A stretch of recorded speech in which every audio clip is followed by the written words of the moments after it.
Boa tarde a todos, como vocês estão? Tivemos um probleminha técnico, mas agora foi sanado. Vocês estão me vendo bem, ouvindo bem?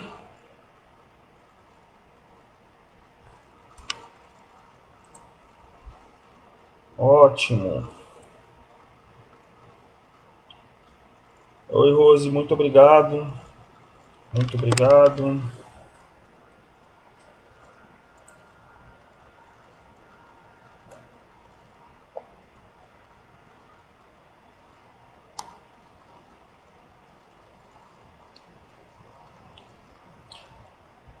Sejam todos bem-vindos aqui ao Facebook da Aparo, certo? É um prazer imenso estar com todos vocês aqui. Fico imensamente feliz, fico muito grato por poder estar aqui podendo fazer esse trabalho com vocês, certo? Agradeço aí a Rose por ter me feito esse convite, né, por confiar aí no meu trabalho. A professora Kélia, né, a professora querida Kélia, que eu trabalhei com ela durante muito tempo lá na Unipri, que me fez o convite inicial, também agradeço a ela, certo? E aí vamos começar então, né, falar um pouco sobre esse tema que é importante, que é relevante para todo mundo, tá? Sintam-se à vontade aí para estar interagindo comigo durante a transmissão, tá bom? Eu montei junto com a Kelly um roteiro, né, para a gente poder trabalhar, certo? Antes de qualquer outra coisa, eu quero falar um pouquinho, né, da minha experiência, da minha, do meu percurso, né, até eu estar chegando aqui com vocês, tá bom? Eu sou farmacêutico de profissão, eu sou graduado em farmácia, trabalho na docência já há 13 anos que eu estou na docência. Como farmacêutico, eu me especializei em farmacologia clínica, fiz mestrado em morfologia dos mamíferos, doutorado em bioquímica, patologia e toxicologia. E durante essa minha vida acadêmica, eu fiz algumas pesquisas, eu participei de alguns grupos de pesquisa e trabalhei com algumas pesquisas. Uma das pesquisas, e talvez uma das mais interessantes, mais criativas, uma das que deu mais prazer de fazer, foi justamente a pesquisa com dependência química, trabalhando com dependência química. Foi um aprendizado muito grande, né? A gente trabalhou no sudeste de Goiás, na cidade de Catalão, e a gente ia nas clínicas de reabilitação trabalhar o processo de reabilitação com os internos. Então foram 4 anos dessa pesquisa, ela durou 4 anos e foram 4 anos muito produtivos. Foram 4 anos muito interessantes, aonde eu aprendi muito, né? Eu pude conviver com essa realidade, conhecer as pessoas que vivem nessa situação e aprender, principalmente, a trabalhar essa questão, certo?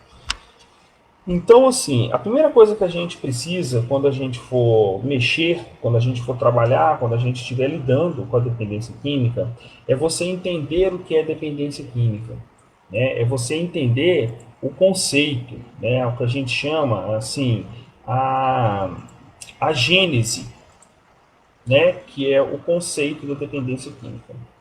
A primeira coisa que você tem que entender é que dependência química é um estado psíquico e físico de alteração mental. A dependência química consiste no fato em que a pessoa ela para de conviver da forma normal, ela para com as suas interações, ela para com a dinâmica do seu trabalho, com a dinâmica da sua família, e ela começa a viver única e exclusivamente em função de uma substância química, certo? A primeira coisa que a gente precisa entender sobre a dependência química é essa relação, né, da pessoa com a substância química. Então, o que vem a ser a dependência química? Dependência química é o estado, certo? Que é o estado em que é físico, é o estado psíquico, é o estado mental, em que a pessoa... Ok, obrigado, Vilma, beleza, muito bom, Rose, obrigado pela paciência. Gente, eu tive um problema técnico, eu fui clicar aqui num site aqui para pegar uma informação, eu já tinha deixado aberto aqui, e aí o negócio caiu, não sei, deu tela azul e o computador reiniciou, tá bom? Então vamos falar então do conceito da dependência química, né?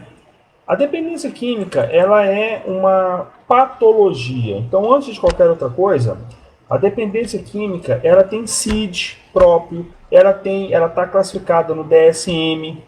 Então, esses documentos oficiais definem a dependência química, inclusive a Organização Mundial da Saúde, como estado psíquico e algumas vezes físicos, resultante da interação entre o organismo vivo e uma substância, caracterizado por modificações do comportamento e outras reações que sempre incluem o impulso de utilizar a substância de modo contínuo ou periódico, com a finalidade de experimentar efeitos psíquicos e, algumas vezes, evitar o desconforto da privação. Então, vamos trabalhar esse conceito de uma forma mais ampla. O que é dependência química? Dependência química é quando o corpo ele vai pensar, ele vai trabalhar de forma a impulsionar a pessoa, que a pessoa crie uma compulsão pela utilização de uma substância química. Sempre utilizando essa substância química de uma forma que ele vai trazer um prazer que ele não consegue ter sem essa substância, ou então para aliviar algum desconforto. O paciente está angustiado, está com medo, está com algum outro problema, né? Aí ele vai usar da substância química para tirar esse sentimento dele, que ele não consegue lidar de forma natural, certo? E o uso subsequente dessa substância química fica caracterizado como a dependência química. Outra coisa importante é que a dependência química ela tem um padrão adaptativo com o uso de substância. E aí o paciente, quando ele vai usando a substância química 1, 2, 3, 4 vezes, ele vai começar a apresentar algumas características. E aí o DSM traz essas características, como por exemplo, tolerância. Tolerância é a necessidade que a pessoa tem de estar usando a substância química cada vez mais. Então, hoje, um copo de uísque, uma dose de uísque, já não dá. Ela vai precisar de 2. Amanhã, 2 já não dá. Ela vai precisar de 3. Ou então, a questão da presença de abstinência. O que é abstinência? É quando o paciente ele apresenta algum sinal, ele manifesta algum sinal quando para de usar a substância. Então, quando o paciente sente a falta, quando o corpo do paciente sente ou percebe a falta da substância, ele começa a apresentar tremores, raiva excessiva, dor, náusea, vômito, diarreia, confusão mental. Então, quando o paciente começa a passar por isso, na ausência da substância química, a gente considera como abstinência, certo? Também consumo por período de tempo mais prolongado e em quantidades maiores que o planejado. A pessoa ela passa a conviver mais tempo com a substância química, certo? Ou também pode apresentar um desejo persistente de uso ou incapacidade de controlar esse desejo. É aquela pessoa que sai do serviço ou mata o serviço ou faz alguma coisa diferente para ter a substância química. A pessoa começa a mentir, começa a não ir trabalhar, começa a não estudar para se usar a substância química, certo? Geralmente também a pessoa apresenta uma redução do círculo social. A pessoa ela se torna cada vez menos sociável, ela participa menos de reunião de família, ela participa menos de reunião de colegas, certo? Ou a persistência no uso da substância, mesmo quando a pessoa apresenta algum prejuízo clínico. Isso, meus amigos, é muito importante vocês prestarem atenção. Porque essas 1, 2, 3, 4, 5, 6, essas 7 características que eu passei para vocês, ela é uma característica importante para você perceber que a pessoa está começando a usar, ou ela já começou, ou ela está agravando a necessidade da utilização da substância química. Tá tudo bem até aí? Alguma pergunta?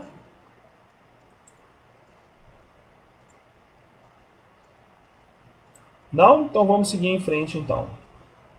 Outro ponto importante que a gente precisa entender é o que leva a pessoa à dependência química, né? A epidemiologia da dependência química é uma epidemiologia muito diversa. É uma epidemiologia muito rica. Existem muitos fatores que interagem no ser humano para que ele possa se tornar dependente químico. Então eu vou colocar para vocês aqui algumas das mais importantes situações que levam a pessoa a desenvolver dependência química, tá? A primeira delas é falta de conhecimento específico sobre a substância. Né? A pessoa usou lá cocaína, usou maconha, e experimentou o efeito benéfico, o efeito positivo. A gente chama de efeito positivo que a droga causa. Então, a droga causou no paciente uma euforia, que ele se sentiu bem, causou um relaxamento, que ele se sentiu bem, trouxe tranquilidade, que ele se sentiu bem. E aí ele não sabe que o uso abusivo dessa substância química pode causar problemas a médio e longo prazo, pode trazer prejuízos funcionais, pode causar uma deterioração da vida social e da vida física dessa pessoa. Então, a falta desse conhecimento é uma das situações que leva a pessoa a usar a substância química. Outra coisa importante é a falta de habilidade social. O que a gente considera falta de habilidade social? Dizer não e levar um não. Né? Algumas pessoas, elas são criadas e elas desenvolvem uma situação, elas desenvolvem um comportamento que falar não para ela é o equivalente a você dar um tapa na cara dela. Então a pessoa cresce em um ambiente em que ela nunca ouviu um não na vida. Né? Ela cresce em um ambiente onde a palavra não existe. E aí na hora que ela sai para a faculdade, que ela vai trabalhar, que ela vai viver outras situações de vida, ela vai ter que lidar com essa situação de ouvir um não. Né? Você não pode, não vou deixar, não é assim. E para essas pessoas, ouvir esse não, o não, a pessoa não sabe trabalhar. Isso gera uma frustração muito grande. Isso gera um desespero muito grande. Né? E na impotência de poder discutir com essa pessoa, às vezes um chefe, um professor, ou até mesmo uma namorada, e na impossibilidade, né, de reverter esse não, a pessoa entra num estado de angústia muito grande. Né, e esse estado de angústia pode levar a pessoa a usar a substância química. O mesmo fato é a pessoa não saber falar não. Né, você está num grupo social, todo mundo vai lá e vai usar maconha. E para ela se sentir pertencente àquele grupo, ela não vai falar não, eu não vou usar. E aí ela acaba usando. Então a falta dessa habilidade em falar não e em receber o não, né, façam que a pessoa seja um dos fatores, né, que pode condicionar a pessoa a usar uma substância química. Outra coisa é o convívio. Né, você conviver com pessoas que fazem uso de substância. Eu vou dar 2 exemplos clássicos aqui. 2 drogas que são lícitas. 2 drogas que podem ser usadas normalmente na nossa sociedade. O tabaco e o álcool. Aonde a pessoa aprende a fumar? Dentro de casa. Com o pai, com a mãe, com o tio, com o irmão. Aonde a pessoa aprende a beber? Dentro de casa. Com o pai, com o tio, com a mãe, com o irmão. Então, a conviver em ambientes que condicionam a pessoa a estar perto da substância química também predispõe a pessoa a usar a substância química, certo? Existem também aquelas situações aonde a pessoa não sabe lidar com as emoções, pessoas com ansiedade extrema, pessoas com tendência à tristeza, à depressão, a falta de não saber lidar com esse sentimento e não conhecer esse sentimento a fundo pode fazer com que a pessoa desenvolva o impulso de usar a substância química, porque a substância química traz alívio, a substância química traz conforto, certo? Eu vou ilustrar para vocês 3 situações que remetem a essa questão do que faz uma pessoa usar ou abusar de uma substância química.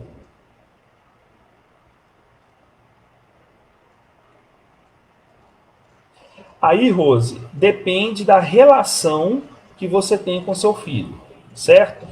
O que acontece é o seguinte: a criança ela tem que entender que o mundo não está à disposição para ela para fazer o que ela quiser, na hora que ela quiser, do jeito que ela quiser, certo? Quando uma criança, eu vou citar exemplo de alunos, né? Situação de alunos. E algumas situações que chegou até a mim também, quando a gente fazia essa pesquisa. A criança nasce dentro de uma casa e ela cresce dentro de uma casa aonde o não é proibido para ela. Eu quero fazer isso, faz, eu quero fazer aquilo, faz, né? E aí os pais criam a criança nesse ambiente. Só que ela não vai viver dentro de casa, ao lado dos pais, a vida inteira. Aí o aluno chega para mim, eu estou lá dando a minha aula, corrigi uma prova. O aluno chega para mim, professor, por que essa questão está errada na vista da prova? Aí eu explico para ela por que a questão está errada. E ela pede que eu dê o ponto, porque ela não concorda comigo. E eu falo não para ela. Não, não vou te dar o ponto. Você está errada. E aí a pessoa não sabe lidar com isso. Ela não aprendeu a ouvir não. E aí o que pode acontecer? Isso pode gerar um sofrimento muito grande em uma pessoa que não sabe o significado da palavra não. Um outro exemplo que acontece, isso acontece muito com homens, né? Acho que só tem adulto aqui. A relação sexual entre um casal. Não é sempre que uma mulher quer fazer sexo, não é assim que funciona. Não é porque você tem uma namorada, não é porque você tem uma esposa que você vai levar ela para o motel na hora que você quiser, do jeito que você quiser. Não é assim que funciona. E aí o homem, ele tem um impulso, se ele tem um impulso sexual, se ele tem uma libido um pouco mais acentuada, ele vai querer fazer sexo com a namorada dele naquele momento. Só que naquele momento a namorada não quer, não está disponível, não está afim, não está no clima. E fala não para ele. Né? Oi, Tânia. Tá joia? O que acontece? Fala não. Fala não para ele. E esse não, ele não sabe lidar com isso. Ele entende como rejeição. Entendeu? Ele entende que naquele momento a mulher está rejeitando ele, está repudiando ele, certo? E isso traz uma angústia, traz um sofrimento muito grande. E aí, ele recebeu um não de um professor, recebeu um não da namorada, aí vai receber um não lá na frente, de uma outra pessoa, de uma outra situação. E isso gera na cabeça dele uma confusão muito grande, gera uma angústia muito grande, gera um sentimento de frustração muito grande. E esse sentimento de angústia, de frustração, desencadeia a dependência química. Então, Rose, respondendo a sua pergunta, essa questão de dizer não para os filhos, isso depende da forma como o pai e a mãe lidam com isso. Entendeu? Respondeu a sua pergunta?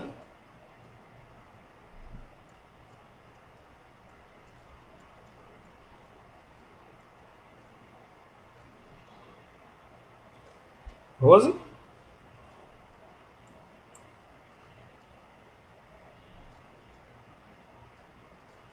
Bom, se não tiver respondido, se tiver que complementar alguma coisa, você coloca aqui no chat, tá bom? Então, citando alguns exemplos para vocês, é o seguinte: a gente tinha durante as nossas pesquisas, a gente entrevistou, pesquisou e ajudou, auxiliou o processo de um juiz trabalhista. É exatamente isso, Nubia. É a maneira como esse não é dito. Então é justamente isso que eu falei. É a relação que você tem e a forma como você fala não. Né? Então não, por quê? Tem um motivo. O não por não, também eu acho que eu não sou psicólogo, não é a minha área, eu não sou expert em relacionamento, né?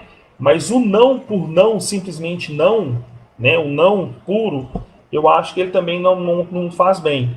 Né? Então, assim, a forma como você diz, é o jeito como você lida com esse não para o seu filho, é que vai fazer a diferença, né? Desse entendimento do sim e do não, tá? Perfeito, Nube, é isso mesmo. Então, o que que acontece? Esse juiz de direito, ele estava enfrentando um problema muito grande familiar. Ele estava vindo de um divórcio muito atribulado, onde a esposa dele traiu ele com o primo dele. Ele estava vindo de problemas com os filhos, que os filhos estavam dando trabalho na escola, os filhos não obedeciam, né? Davam problema, eram antissociais. Estava tendo problema financeiro em outros investimentos que ele tinha feito, não tinha dado certo, enfim. Um dia, com isso tudo na cabeça, na época, ele devia ter uns 40 anos de idade, mais ou menos. Com isso tudo na cabeça, ele saiu do fórum, do serviço dele, e parou com um colega dele para comer alguma coisa. E ele não tinha um hábito de beber, não era uma coisa que fazia parte do hábito dele. E aí ele começou a bebeu com um colega dele. Não sei o que ele bebeu.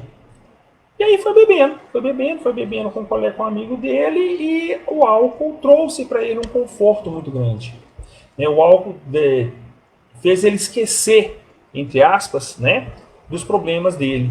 E a partir de então ele passou a sair do serviço todo dia e beber antes de ir para casa.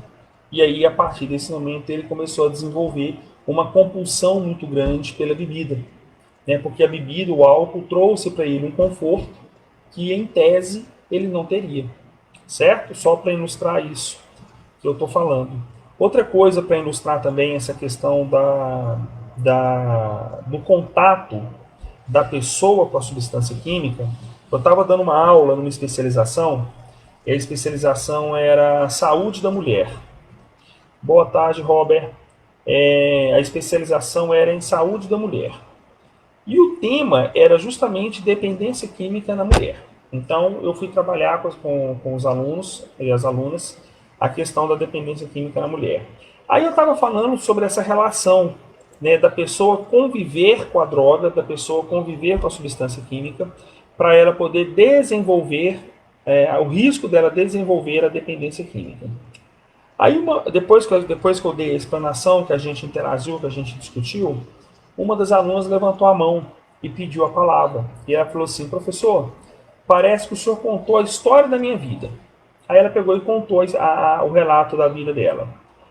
O pai dela era um etilista, era uma pessoa que tinha problemas sérios com álcool, daquelas pessoas que tira as coisas de dentro de casa para vender, né, daquelas pessoas que agride a família, que deixa faltar as coisas dentro de casa por causa da bebida.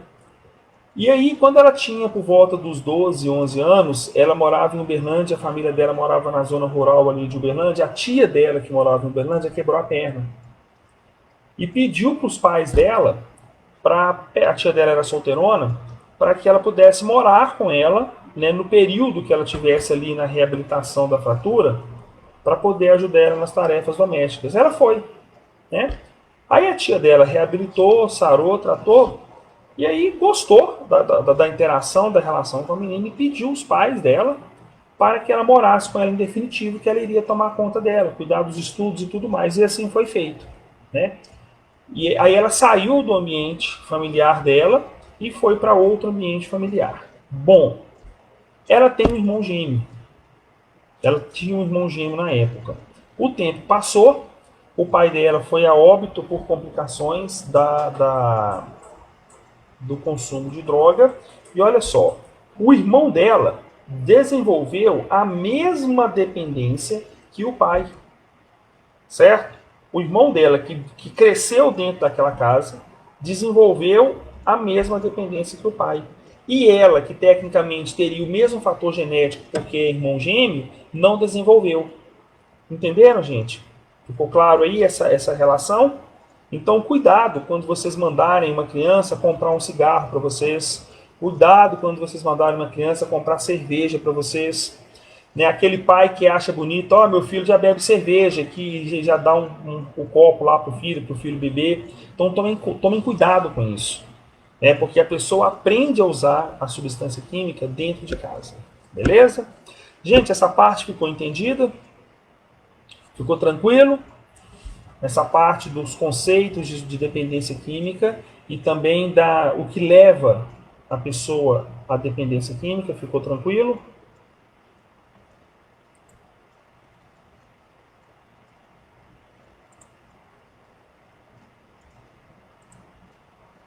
Tranquilo? Kátia? Beleza, então. Mais alguma coisa podem chamar aqui, tá bom? O terceiro ponto que eu estava discutindo, que eu e a Kelly montamos dentro do roteiro, é o que a dependência química provoca no indivíduo e na família. Aí a gente tem que pensar em várias situações, né? O que provoca do ponto de vista financeiro, do ponto de vista convivência, né, do ponto de vista das relações entre família. Quando a gente trabalhou o conceito de dependência química lá atrás, eu falei para vocês que uma das características do paciente com dependência química é ele sair do convívio familiar, é ele abdicar do seu convívio familiar e ele começa a viver em função da substância química, certo? Isso aí altera e abala toda a estrutura familiar. Por quê? Imagine um pai de família. Imagine uma pessoa que precisa trabalhar para ser o provedor da casa. E quando eu falo provedor, não é só a questão financeira, né? É aquela pessoa que vai trazer segurança para a família, é aquela pessoa que vai dar os ditames de como a família tem que seguir. Pois é, depende, vai administrando essa situação aí, Tânia. Então, o que acontece? E aí ele vai desenvolver a dependência química. O que vai acontecer? A primeira coisa, a pessoa para de trabalhar. A pessoa ela não consegue manter o ritmo de trabalho dela. Porque uma pessoa, um indivíduo que está doente do ponto de vista da dependência química, ele vai parar de fazer tudo o que ele estava fazendo justamente para usar a substância química. E uma das primeiras coisas que é afetado é o emprego, porque ele vai mudar, ele vai ficar menos eficiente, ele vai ficar mais agressivo, ele vai ficar mais rebelde, ele fica mais introvertido. E uma das primeiras coisas que acontece é justamente o prejuízo financeiro que essa família tem. Então, um dos problemas mais graves que acontece para a família de um dependente químico, no contexto do chefe da casa, né, daquela pessoa que detém, que é responsável por prover as necessidades financeiras da casa, uma das primeiras consequências é justamente esses problemas financeiros que a família começa a enfrentar.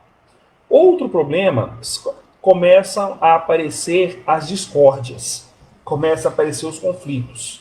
Por quê? O dependente químico, aquela pessoa que tem problemas com inclusive a palavra dependente químico, ela não é muito utilizada mais não, viu gente? É uma palavra muito forte, muito pejorativa.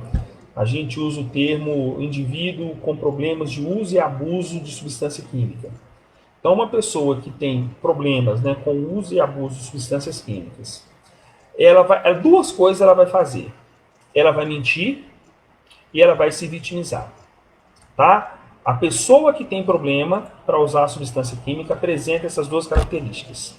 ela vai mentir ao extremo, ela vai virar uma pessoa muito mentirosa. Por quê? Porque a mentira vai dar para ela o que ela precisa, que é dinheiro e situação para usar a substância química. E aí toda vez que ela é encurralada, toda vez que ela é questionada sobre onde é que ela estava, o que ela fez, por que ela chegou tarde, ela começa a se vitimizar. E isso gera uma fratura na família. Porque, por exemplo, se o pai está percebendo que a situação, o que está acontecendo, e quer trazer o filho ou a filha de volta, né, tirar ela dessa vida, e, e a mãe não está vendo isso, os dois começam a entrar em conflito. Um defendendo, um seria o advogado de defesa e o outro seria o promotor do próprio filho. E isso gera uma fratura no sistema familiar. Começa a gerar muita briga, começa a gerar muita rebeldia, tanto por parte da família, tanto por parte do usuário, da pessoa que está nessa situação, quanto dos pais dessa pessoa, né, desse indivíduo. Tá? Outro problema começa a causar muita violência. A dependência química, quando ela parte dos pais, ela gera uma violência muito grande dentro de casa. Muita agressão, né? Muita agressão. A pessoa ela passa a agredir verbalmente, moralmente e, em última instância, fisicamente todo mundo que vai se interpor a ela para que ela possa conseguir a substância química. Então, por exemplo, o filho quer sair de casa agora. O pai sabe que se ele sair, ele vai usar. Aí o pai fala que o filho, não, você não vai sair aqui agora. Aí o filho se torna agressivo. Entendeu? O filho vai se tornar muito agressivo, o filho vai se tornar muito revoltado com essa situação. Então, a dependência química, ela causa essa fratura, né, no sistema familiar. A Núbia colocou aqui que a pessoa precisa querer o tratamento. Ela está certa em toda a extensão do que ela fala. O primeiro passo para a pessoa se reabilitar é ela querer se reabilitar. Só que tem um ponto aí de exclamação que a gente tem que fazer. No entanto, algumas pessoas querem o tratamento, mas não sabem aonde procurar esse tratamento. Aí ela quer, mas ela também não consegue ficar sem a substância química e não sabe aonde procurar. Aí ela entra numa situação que a gente chama de ciclo vicioso. Porque ela quer se tratar, ela sabe que ela precisa, mas não sabe como começar. E a consciência dela que ela precisa mudar de vida e ela não está conseguindo mudar de vida gera uma frustração e uma angústia muito grande. E essa frustração e angústia são gatilhos para a pessoa se afundar ainda mais na dependência química. Então, quem lida com isso, vocês aí da Aparo, psicólogos, terapeutas, fiquem atentos a essas pessoas, porque muitas vezes as pessoas que são, né, dependentes, que têm problemas com uso e abuso de álcool e drogas, elas querem mesmo, elas realmente querem, mas elas não sabem como começar, tá? Uma outra situação, vocês sabiam? Exatamente, Elisa, revolta passa, tem que ser firme, tem que manter ali firmeza, tá bom? Conversar com os filhos, alguém colocou que a Elisa, né, tá sempre orientando, conversando com os filhos, falando das consequências, tá? E realmente uma situação muito difícil e muito complicada de lidar, tá bom? Uma coisa muito importante aqui que muitas pessoas não sabem é que muitas pessoas não buscam o tratamento com medo da síndrome de abstinência. A pessoa, ela sabe que ela precisa mudar de vida. Ela tem na cabeça dela a convicção que ela tem que mudar de vida. Mas ela tem medo de parar de usar por causa da síndrome de abstinência. Alguém aqui já viu uma abstinência de substância química? Paciente com abstinência de substância química? Seja de álcool, cocaína, crack?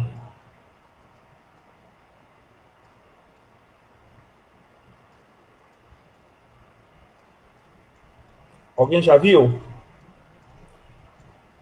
Eu já vi duas vezes. Um paciente com abstinência de álcool e um paciente com abstinência de cocaína. É uma coisa horrível. A pessoa passa um mal, a pessoa entra num estado de depressão, a pessoa entra num estado de angústia, de agonia muito grande. E a abstinência alcoólica, tomem isso para a vida de vocês, tá, gente? A abstinência alcoólica mata, tá? De todas as abstinências, de todas as substâncias químicas, a abstinência alcoólica é uma das mais perigosas. Por quê? Porque a abstinência de álcool causa taquicardia. O paciente fica taquicárdico. E essa taquicardia pode levar à fibrilação e pode levar à parada cardíaca. Tá? Então, não julguem, presta muita atenção, gente. Não julguem uma pessoa que usa substância química, quer parar de usar a substância química, mas não consegue. Tá? Não julguem, ofereçam a mão, estendam a mão.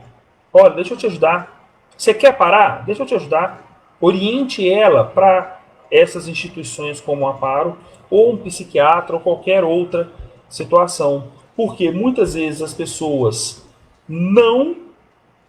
Pois é isso aqui, ó. Meu irmão fica tremendo, fraqueza, tristeza. A pessoa entra em estado de sofrimento físico e psíquico. Inclusive, a, uma das maiores taxas de suicídio em usuários de cocaína é na abstinência, viu, gente? As pessoas que têm problemas com cocaína e tentam o autoextermínio, eles tentam o autoextermínio na abstinência, tá? Não é no uso, não. É justamente por isso, ó. O estado de sofrimento psíquico e físico é muito grande, é muito grande. E aí a pessoa sabe que vai passar por isso. Aí ela não para de usar. Beleza, gente? Estão entendendo? Tá tudo certinho aí?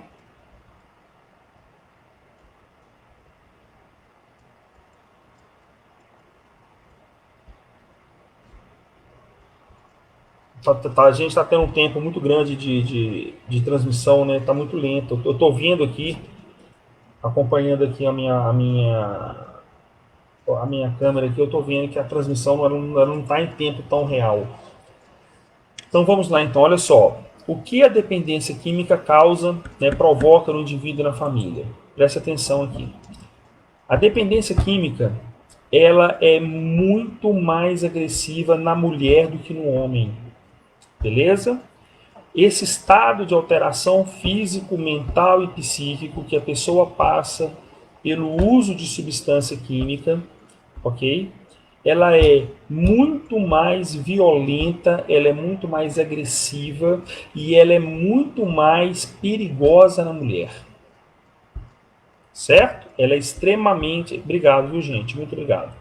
Na mulher, tá? A mulher sofre muito mais violência física, a mulher sofre muita mais violência moral e psíquica, estando ela nessa condição de uso e abuso de substância química do que do homem, tá? Então, estupro, prostituição, violência física, abandono é muito flagrante nas mulheres, tá? As mulheres elas trocam substância química por sexo. Tecnicamente falando, elas se prostituem. Alucinação, Tânia. Alucinação. É muito comum em usuários de crack e cocaína. A mulher ela se prostitui para conseguir a substância química. E essa situação de se prostituir para conseguir a droga gera uma violência muito grande na mulher. Beleza? Vou contar uma outra história para vocês aqui. Uma outra. Exatamente. É por isso que fica mais difícil. Né? A dependência química na mulher ela é muito mais agressiva, ela é muito mais forte. Exatamente, Vilma. Para ela é mais difícil de largar. Ela se entrega mais. Né? A mulher ela se joga mais, ela vai mais, ela vai com as emoções mais fortes na dependência química. Tem um caso aqui de uma mulher, ela era homossexual, assumida, sempre foi, e ela engravidou por causa da substância química. Por quê? Porque ela se prostituía. Olha para vocês verem, entre aspas, o horror da situação. Uma mulher que tecnicamente não gostava de homem, não tinha afinidade, não tinha libido sexual com o homem, certo? Se entregava a outros homens só para poder ter dinheiro, para poder usar a droga. E aí, numa situação dessa, ela engravida. No que ela engravidou, ela começou a rejeitar a criança, começou exatamente, elas engravidam e dão seus filhos. Era a conclusão da situação. A criança nasceu, ela deu a criança, abandonou a criança, aí os avós, os pais dela, pegou a criança para criar, aí a criança cresceu com essa situação, com isso na cabeça, ou seja, é um prejuízo psíquico muito grande para muita gente. Então, olha só, a mãe, a criança, os pais dessa mulher e provavelmente os irmãos dela, né, também foram dragados, né, foram tomados por todo esse sentimento.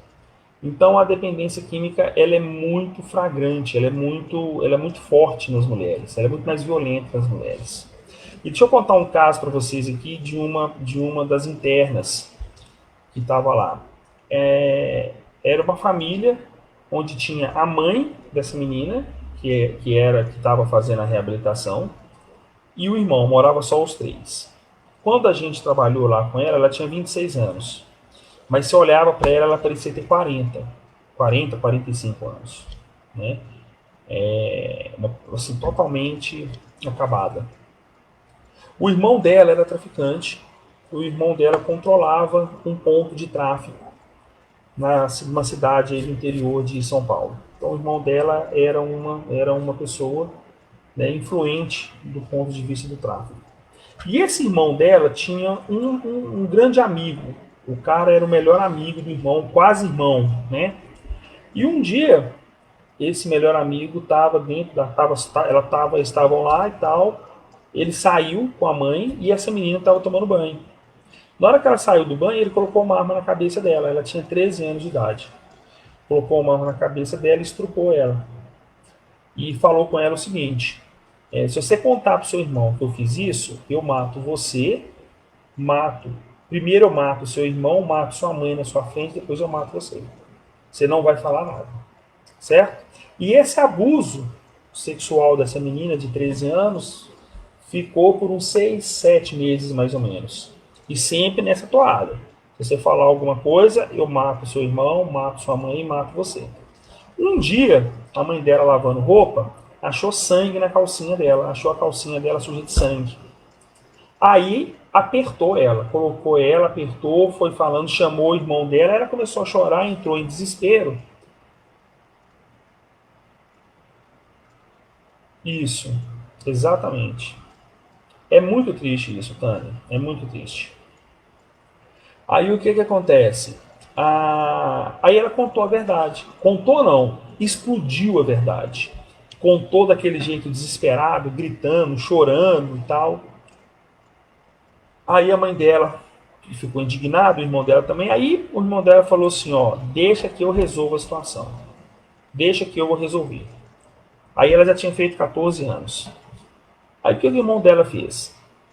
Chamou esse camarada e a irmã dele. E foi os três, colocou os dois no carro e foram pro meio do mato lá, para um ponto onde eles escondiam droga. Na hora que eles chegaram lá no meio do mato, onde era nesse lugar que eles escondiam droga, o irmão dessa menina deu uma coronhada, pegou o revólver e deu uma coronhada na cabeça do cara, desmaiou o cara, ou deixou ele sem ação, e amarrou ele num topo de uma árvore. E entregou a arma para a irmã dele. Falou assim, mata e se vinga dele. E essa menina de 14 anos descarregou uma arma desse camarada. Não sei por que arma que era, mas descarregou a arma na cara dele. Agora, imagina como que fica a cabeça de uma criança de 14 anos que passou por uma situação dessa. A vida seguiu, o irmão dela foi morto pela polícia, pelo traficante, não sei, o irmão dela morreu por conta dessa questão de drogas. A mãe morreu de câncer algum tempo depois e ela ficou sozinha no mundo com todas essas histórias, com toda essa experiência de vida. O que você acha que aconteceu? Virou garota de programa e usuária e dependente química. E viveu a dependência química. E se olhava para ela, ela tinha 26 anos de idade. Se olhava para ela, parecia que ela tinha 45 anos de idade. Então, isso é só para ilustrar para vocês o que a dependência química faz com a família, certo? A dependência química, ela muito, muito crítico, muito crítico mesmo. Eu conheci uma mãe em Catalão que ela tinha dois filhos, uma filha que não tinha problema e um filho que tinha muito problema. E aí tentaram de tudo com o menino, tentaram de tudo com ele. Aí para evitar que o filho entrasse nessa violência, que o filho passasse dificuldade, o menino foi morar em situação de rua. Ninguém conseguia achar ele, sabia que estava na rua. Na hora que a família chegava perto dele, ele saía correndo. Enfim, o rapaz ficou vivendo assim. O que a mãe dele fazia? Olha que triste. A mãe dele começou a deixar roupa, comida e dinheiro pendurada no saquinho do lado de fora da casa, para ele passar lá e pegar. Aí ela deixava sanduíche, deixava bolo, deixava refrigerante, deixava suco, deixava dinheiro e deixava roupa limpa para ele.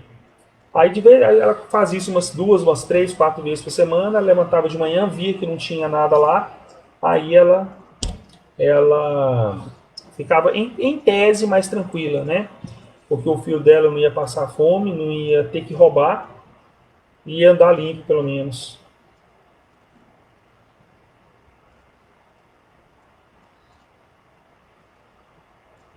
Pois é muito triste mesmo, é muito triste, é uma situação muito complicada. E aí a gente vai entrar no último ponto do nosso bate-papo, que é o papel da família na recuperação, tá? Gente, eu não sei se todos vocês que estão nos assistindo ou que irão nos assistir têm vivência, têm experiência com pessoas com dependência química. Na minha família eu tenho um primo que há muitos anos atrás deu muito trabalho para a mãe dele. Hoje eu não sei porque eu não moro mais na cidade. Eu saí da cidade que eu fui criado há muitos anos e só vou lá a passeio, então eu não sei como é que está a situação. Mas eu sei que ele já deu muito trabalho. Já roubou, já foi preso, já apanhou na rua, enfim, deu muito trabalho para a mãe dele. Mas uma coisa eu quero falar para todos vocês, gente, não julguem, não condenem, não apontem o dedo e esculachem, e maltratem, e gritem, e humilhem as pessoas que estão nessa situação. Tá? Pensem na dependência química, que a dependência química é uma doença da mente. Como o câncer é uma doença do corpo, a dependência química é uma doença da mente. Às vezes a pessoa não tem escolha, às vezes a pessoa não tem para onde sair, às vezes a pessoa não tem naquele momento, naquela situação que ela estava vivendo, ela não tinha outra coisa para fazer a não ser recorrer à substância química. Então, o primeiro passo que a família tem que dar para ajudar a pessoa a se reabilitar é não julgar, é não vir com aquela pose, com aquela fala, com aquele olhar de julgamento, de superioridade.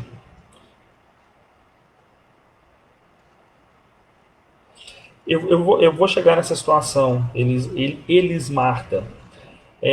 Mas já que você tocou no assunto, eu vou falar. A própria família que lida com o dependente químico precisa de mais ajuda, às vezes, do que o próprio dependente químico. Porque é uma carga psíquica muito grande. É um sofrimento muito grande. E depois tem uma outra situação que eu vou comentar aqui também, tá bom?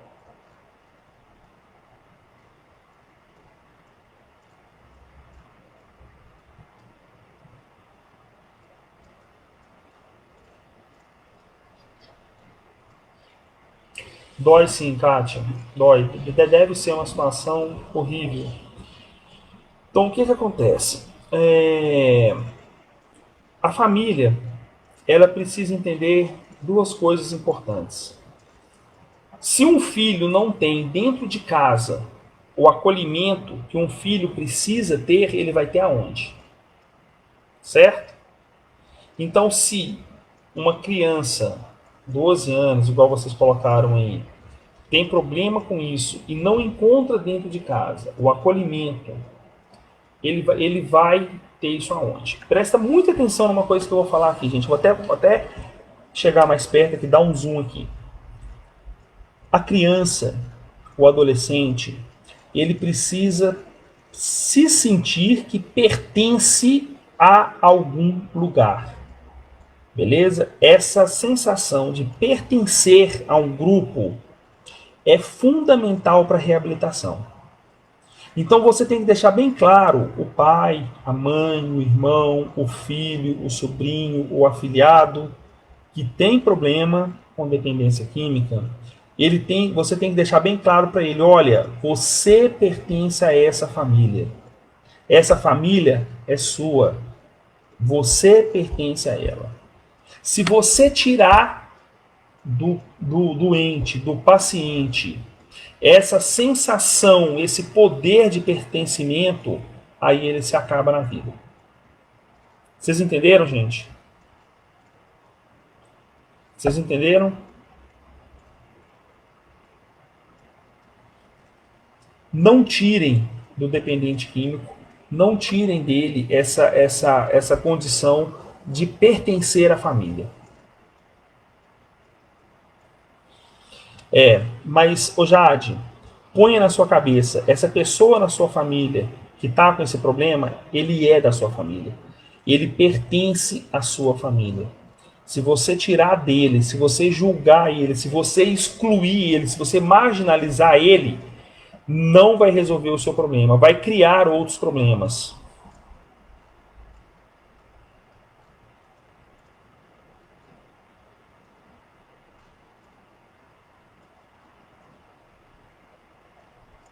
Pois é, pois é. Esse negócio, Sandra, é muito complicado. É muitíssimo complicado. Outra coisa importante, gente, presta muita atenção aqui. Presta muita atenção aqui. O que acontece muitas vezes com a família de um paciente dependente químico? Eu sou pai. O meu filho tem problemas com álcool e outras drogas. Eu pego esse filho meu e levo para uma clínica. E o que eu penso? Ele não é problema meu mais. Ele não é problema meu mais, não. Eu coloquei ele na clínica. Vocês que vão ter que dar um jeito nele. Daqui a 6 meses eu vou voltar. E eu quero outra pessoa. Aí eu, entre aspas, deposito meu filho na mão de outras pessoas. E daqui a 6 meses eu vou buscar. E eu simplesmente acho que vai sair uma outra pessoa. Que aquela pessoa que está lá vai ser abduzida e vai vir outra pessoa para o lugar dela. Não é assim que funciona, gente. Não é assim. Às vezes as pessoas saem da reabilitação, às vezes não, a pessoa sai da reabilitação com os mesmos medos, as mesmas angústias, as mesmas aflições.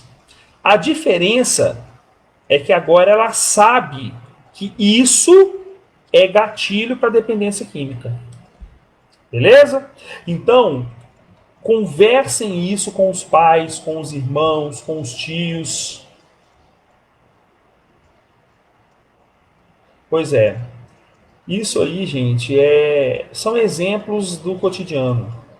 Tá? São exemplos.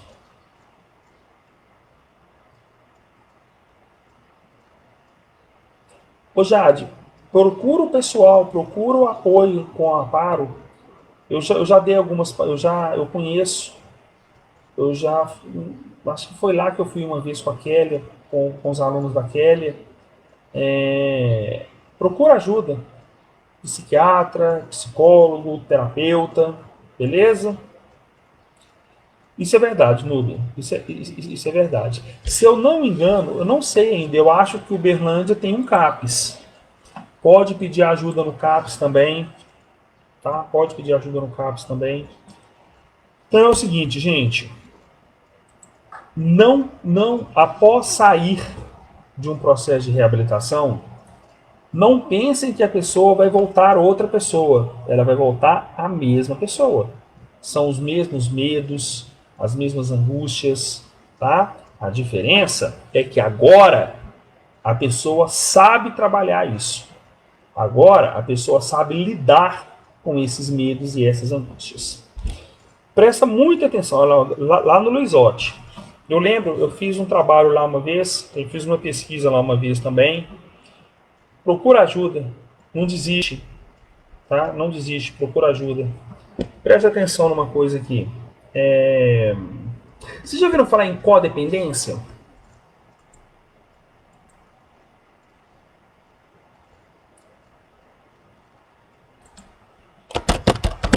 Vocês ouviram falar?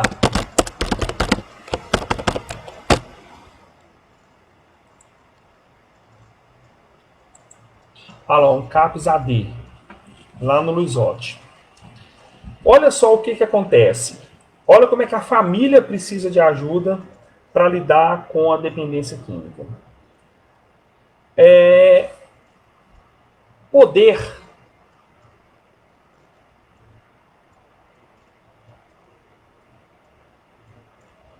Nossa Senhora, muito triste. É a violência, né, que a dependência química causa. Presta atenção. Poder, você ter poder sobre outra pessoa, você ter poder sobre a vida de outra pessoa, é mais embriagante do que dinheiro. Tem pessoas que se sentem mais embriagadas pelo poder do que pelo dinheiro. Você governar a vida de alguém, você ter poder para mandar alguém embora ou contratar alguém, né? Ou você ter estar em uma situação que as pessoas têm que puxar o seu saco, e isso gera um poder muito grande, né? E esse poder embriaga, esse poder dá uma sensação de bem-estar muito grande para muita gente. Olha só como que o tratamento para a família é tão importante quanto o tratamento para o dependente químico. Uma mulher, isso também é caso que a gente via dentro lá da reabilitação. Uma mulher tinha um marido com problemas de álcool e outras drogas. O marido dela usava crack e álcool. E eles tinham 2 filhos. Quando o marido estava bem, o marido dela trabalhava na construção civil, era ferreiro, era marceneiro, trabalhava com serralheria. É daquelas pessoas que faz tudo dentro de casa. E ele tinha muitos clientes, ele trabalhava muito. Só que tinha períodos da vida dele que ele se afundava muito na dependência química e a mulher que administrava a casa. Era a esposa dele que ficava com o cartão do banco, que ia no supermercado, que pagava conta, que tomava conta de tudo. Certo? O que a gente percebeu? Quando esse cara estava estável, a esposa dele começava a criar ambiente insalubre, começava, entre aspas, infernizar a casa. Começava a arrumar uma confusão dentro de casa. Por quê? Porque essa confusão que ele criava empurrava ele para a dependência química. E ela podia governar de novo a vida dele e a vida dos filhos. Isso chama codependência. É aquela pessoa que ela não é dependente, mas ela vive ali precisando, vivendo junto com a dependência química. Então, enquanto você não tratar essa mulher, esse cara não vai conseguir se reabilitar. A não ser que ele divorcie. Não é o que eu estou sugerindo. É só vocês entenderem isso. Tá? E aí a gente vai perceber que isso acontecia com mãe, isso acontecia com tio, certo? A mãe cria um ambiente para que o filho busque a substância química, porque a substância, quando a criança, quando o filho dela busca a substância química, ela consegue governar em cima dele. Entendeu? Consegue controlar ele, consegue ter o controle que ela tem. Beleza? Para encerrar, eu queria falar para vocês o seguinte. Estejam atentos aos sinais, tá? Eu vou passar aqui de novo. Quais são os sinais? Eu vou colocar aqui no chat para vocês.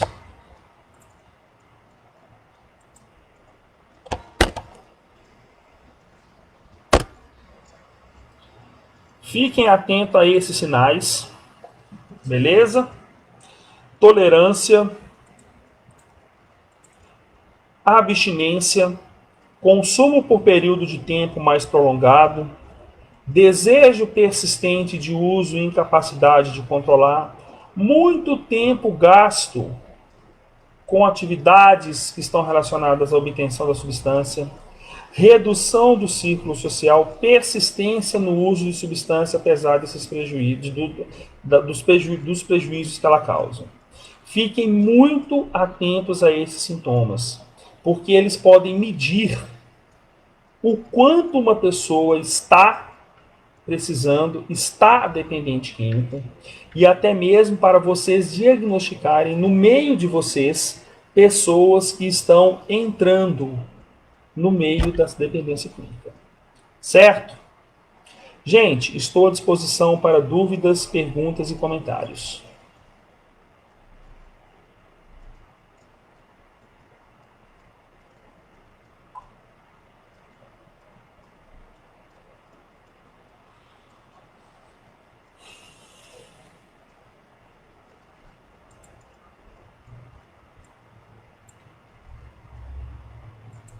Eu espero que vocês tenham gostado do tema. Eu espero que vocês tenham gostado do que eu falei, ok? Eu estou à disposição para qualquer outro evento que vocês precisarem, tá?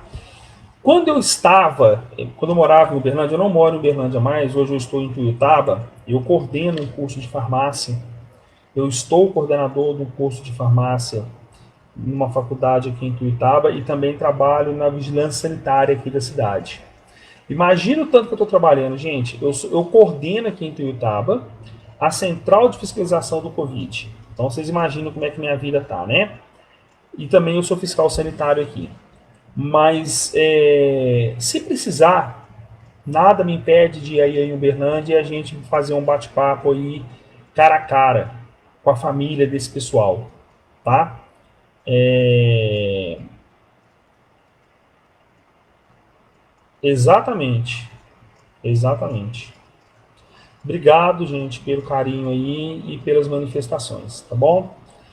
Mas o que eu estava falando, eu estava quando eu e a Kelly a gente trabalhava lá na Unitri, eu fui com os alunos dela num grupo de apoio aos pais, à família da dependência química, e eu falei diretamente para os pais. Eu não falei com os internos, eu falei com os pais. Falei justamente isso. Olha, seu filho é doente, seu filho não é vagabundo, seu filho não é pilantra, seu filho não é fraco, seu filho é doente. Isso é doença e ele precisa se tratar. Se vocês quiserem, acharem pertinente, a gente conseguir achar, eu vou com o maior prazer e a gente organiza um bate-papo desse, tá? Vai ser um prazer imenso, ok? Beleza?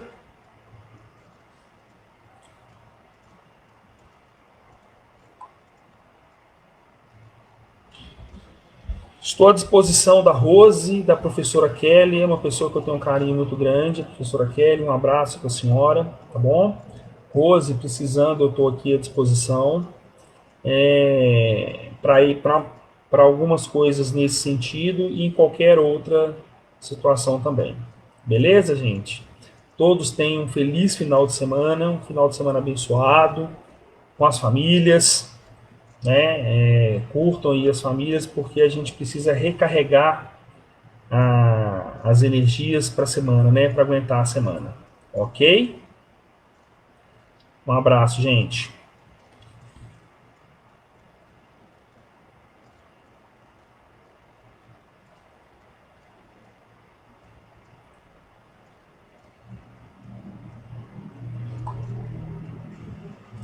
Abraço.